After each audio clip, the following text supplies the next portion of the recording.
Konten.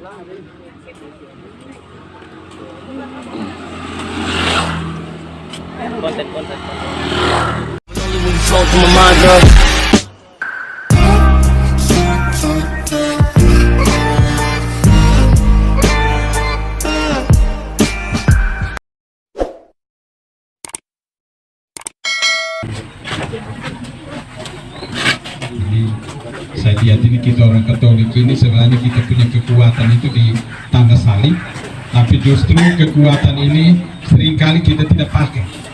Kita malu.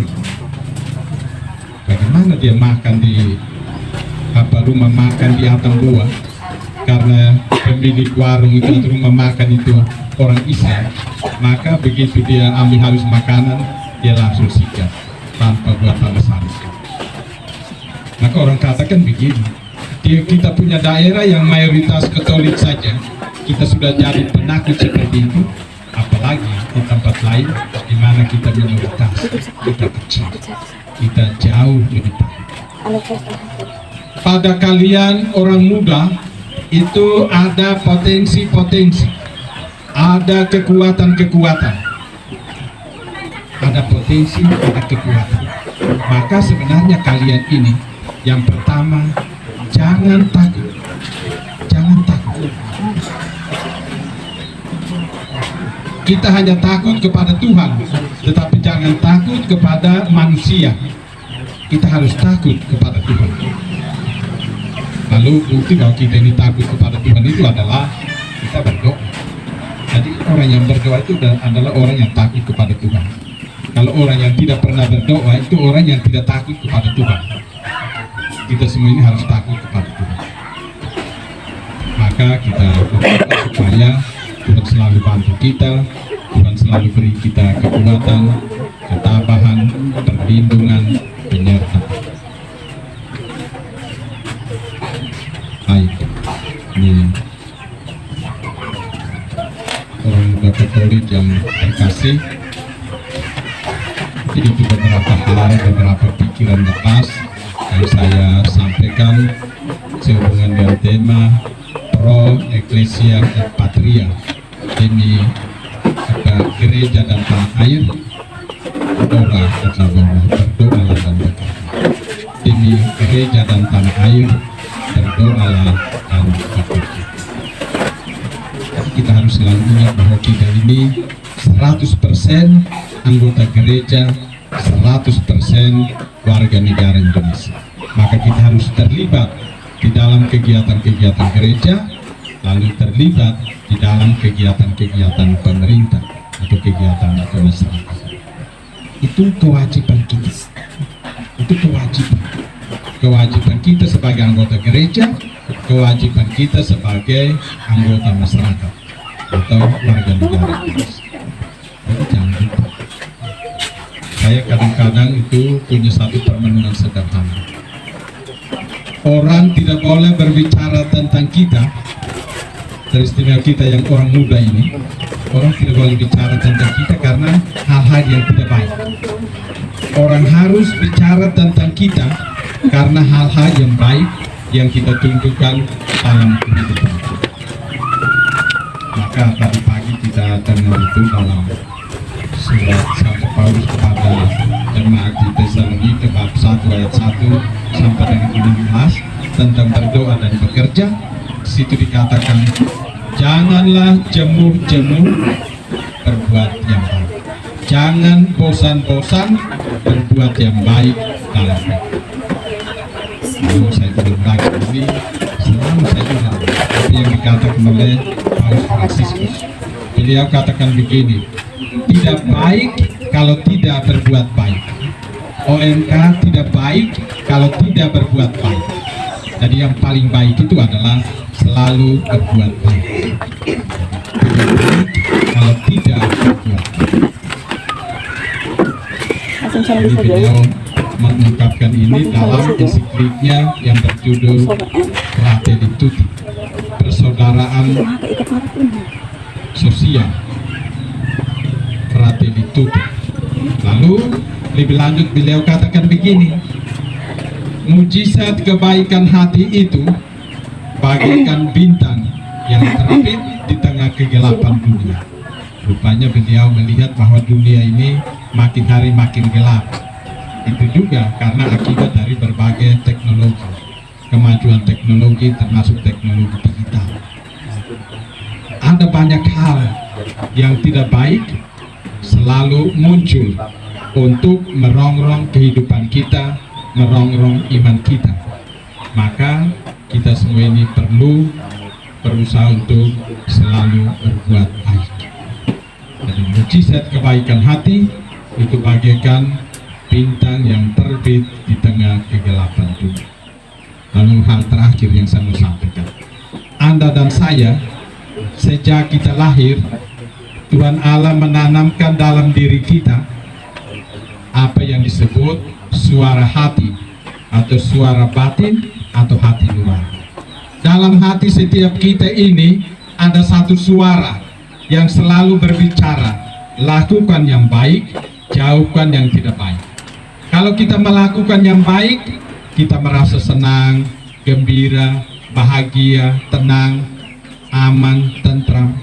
Tetapi kalau kita melakukan yang tidak baik, yang bertentangan dengan suara hati, kita menjadi gelisah, kita menjadi cemas, bimbang, takut, dan lain sebagainya. Tapi kalau kita selalu bertindak sesuai dengan suara hati, dengan melakukan yang baik, kita akan merasa aman, damai, tenang, tentram, bahagia. Maka jangan lupa untuk kita semua ini selalu memperhatikan suara hati kita. Setiap kita sekarang bisa periksa suara hati kita.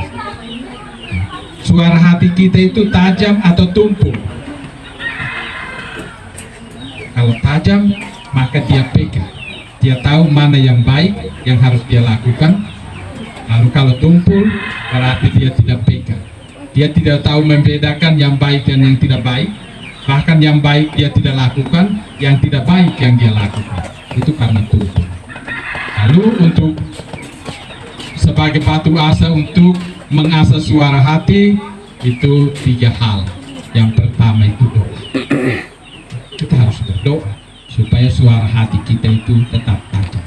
Yang kedua itu kita harus selalu membaca dan merenungkan sabda Tuhan, yang adalah pedoman bagi hidup kita, terang bagi langkah-langkah kita.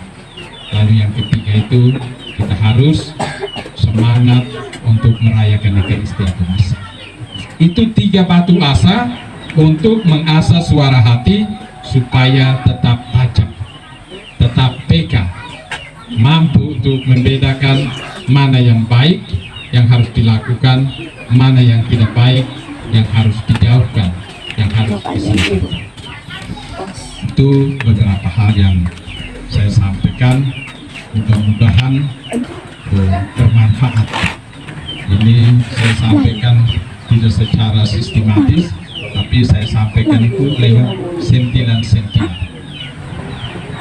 Tapi semua yang saya sampaikan itu melalui satu permenungan, dan itu menjadi sangat penting untuk kehidupan kita. Demi gereja dan tanah air, berdoalah dan bekerja. Pro Ecclesia et Patria Ora et Labora. Ini beberapa hal yang saya sampaikan. Sekian dan terima kasih.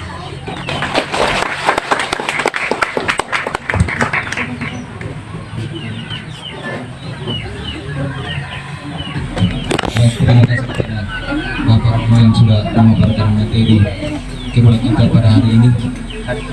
Selanjutnya kita masuk pada sesi tanya jawab.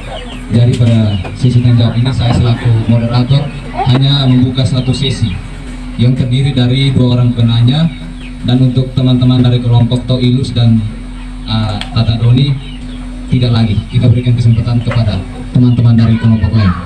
Jadi untuk teman-teman yang ingin bertanya, waktu dan kesempatan diberikan. Silakan.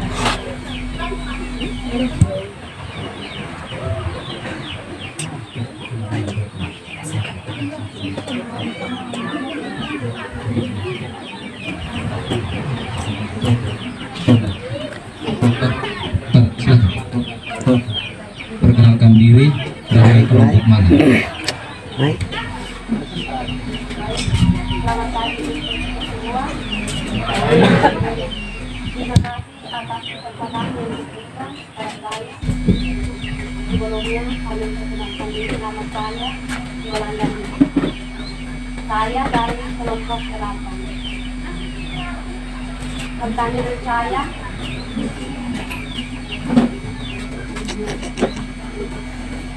ketika ada bencana atau yang kita alami selama ini, kita selalu berjuang untuk mendapatkan sesuatu yang kita butuhkan.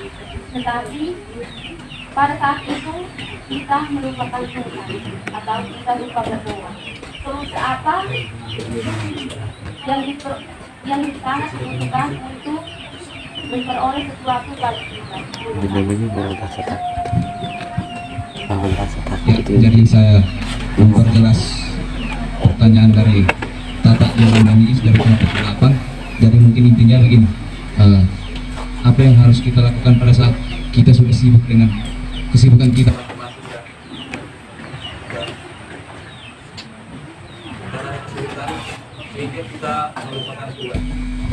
Dari Bapak Romo selaku pemateri, apa solusi yang tepat untuk menyikapi hal ini?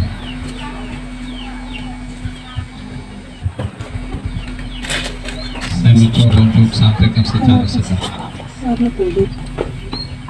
Anda dan saya, kita berdoa bukan cuma pada saat kita mengalami kesulitan, bukan cuma pada saat kita mengalami kesulitan. Lalu yang kedua, waktu kita mengalami kesulitan, kita berdoa, itu seolah-olah kita menuntut Tuhan supaya Tuhan membantu kita sesuai dengan keinginan kita. Pada prinsipnya begini, kita ini kalau dalam hidup, kita begitu akrab dengan seseorang, kita bergaul akrab dengan orang itu, maka ketika kita mengalami kesulitan, kita minta tolong, itu dia tidak akan tolong. Dia sudah akrab dengan kita, dia sudah kenal kita, dia pasti akan bantu. Tapi kalau kita tidak pernah akrab dengan dia, saat kita mengalami kesulitan, kita minta tolong, dia bilang tidak ada. Terhadap Tuhan, kita berusaha supaya akrab dengan Tuhan, sehingga pada saat kita mengalami kesulitan, kita minta bantuan dengan penuh iman, Tuhan pasti bantu, Tuhan pasti tolong. Ini apa? Sekarang ini orang sudah mulai plesetkan NTT ini dengan ini apa, dia punya kepanjangan itu, nanti Tuhan tolong, nanti NTT, nanti Tuhan tolong. Mungkin itu. Jadi kita harus terus berdoa dalam segala situasi hidup kita, baik saat kita susah maupun tidak susah. Jadi doa itu menjadi kewajiban kita, sehingga kita akrab dengan Tuhan, dan setelah kita akrab mesra dengan Tuhan, kita mengalami kesulitan, kita minta tolong, pasti Tuhan bantu. Yang penting kita minta dengan penuh iman, dengan penuh kepercayaan. Kaitan dengan ini saya mau ceritakan satu pengalaman. Tahun 2018 yang lalu, saya mengikuti siaran atau satu perjalanan rohani dengan satu kelompok karismatik dari Jakarta menuju ke Bandung. Dalam perjalanan di bis, kami semua diminta untuk sharing pengalaman iman. Di dalam bis atau rombongan itu ada seorang calon istri, dia beragama Hindu. Tiba saatnya dia ceritakan pengalamannya, dia katakan begini, dia bilang, saya belum Katolik, saya masih Hindu, tapi saya punya calon suami sudah latih saya untuk berdoa rosario, dan saya ikut. Ternyata semua yang saya minta lewat doa rosario itu, Tuhan Allah bantu melalui Bunda Maria. Lalu dia dengan bangga dia mengatakan begini, saya belum Katolik saja, Tuhan Allah begitu baik begitu membantu dan menolong saya, apalagi kalau nanti saya sudah Katolik. Kalau kalian merenungkan ini pengalaman ini. Jadi dia belum Katolik saja, dia berdoa minta tolong Tuhan, Bunda Maria, dia dibantu, apalagi dia ini sudah menjadi Katolik. Lalu menjadi pertanyaan untuk kita yang sudah jadi Katolik ini, sejak kecil kita sudah Katolik, apa yang kurang? Orang yang belum Katolik saja, dia minta bantuan Tuhan, Tuhan bantu. Dia berdoa dengan penuh iman. Apalagi kita yang sudah Katolik. Maka mari kita berusaha untuk tekun dalam doa dan selalu percaya. Terima kasih. Baik, untuk Tata Yolandanis, apakah bisa dipahami dan diterima? Nah, terima kasih. Kita lanjut ke penanya terakhir, penanya kedua. Saya berikan kesempatan kepada teman-teman laki-laki. Waktu dan kesempatan diberikan.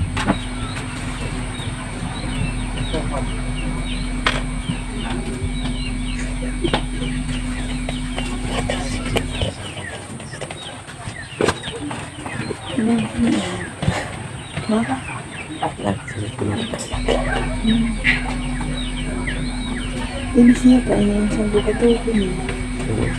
Ini belakangnya. Iya. Dia tidak, tapi pakainya jangan begitu.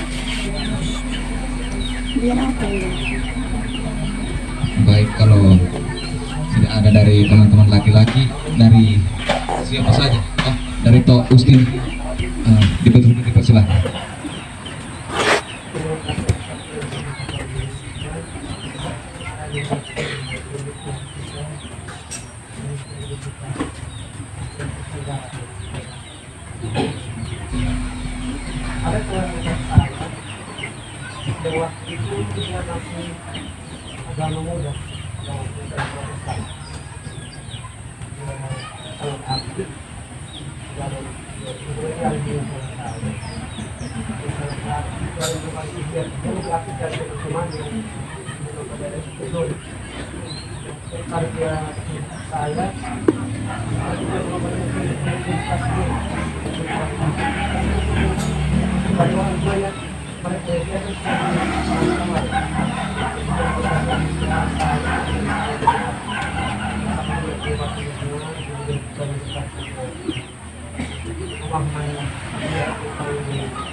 Berdasarkan tema yang kita ambil, kemudian saya kembali bertanya seperti apa tanggapan Bapak tentang komunikasi Cara tunggu. Terima kasih. Setiap pastor punya kebijakan. Tapi kalau saya, semua kebijakan yang saya buat itu sifatnya itu membantu, menolong dan menyelamatkan. Saya tidak mau membuat kebijakan yang sifatnya menyengsarakan, merugikan. Apa yang disampaikan oleh Pak Ustin ini saya ingat. Ada satu teman OMK Samuel. Ya, Mana Samuel?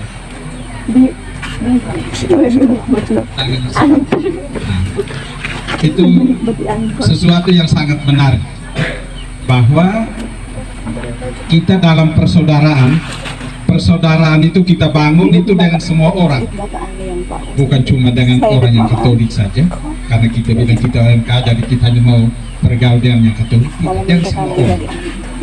Tetapi identitas kita sebagai orang Katolik itu tetap.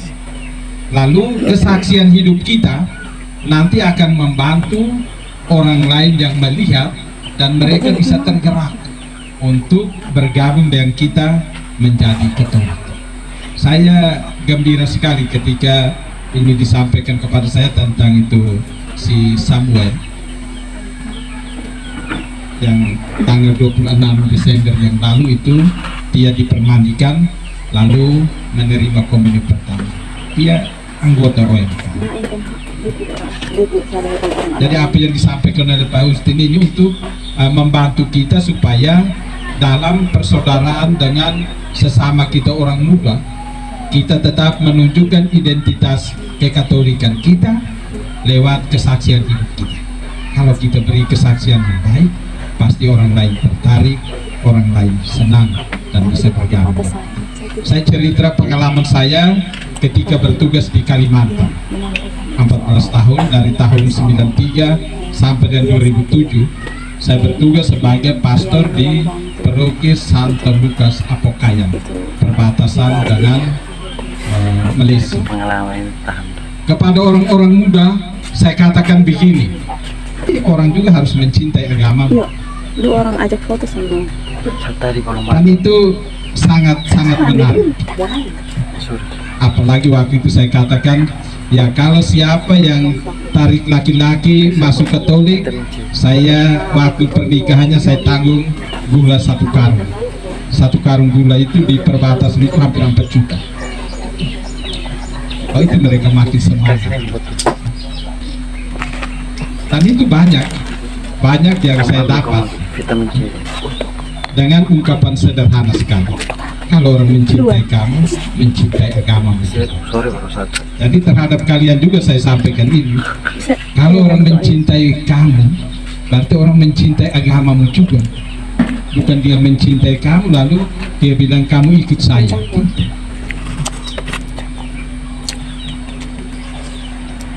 Jadi Pak Ustin, terima kasih banyak. Ini satu pengalaman menarik. Memang Samuel itu bukan karena dia mencintai seseorang yang Katolik, tapi dia berada di lingkungan Katolik dan dia bergaul dengan kita punya orang-orang muda. Kesaksian hidup mereka membantu dia, bahkan dia banyak terlibat di kegiatan-kegiatan OMK walaupun dia belum masuk Katolik. Maka melalui lingkungan disampaikan kepada saya bagaimana saya membantu dia. Jadi bantuan yang kita berikan itu adalah terima dia tanggal 26 Desember waktu Natal kedua, baptis, sesudah itu langsung komunion pertama. Jadi itu kebijakan yang kita berikan.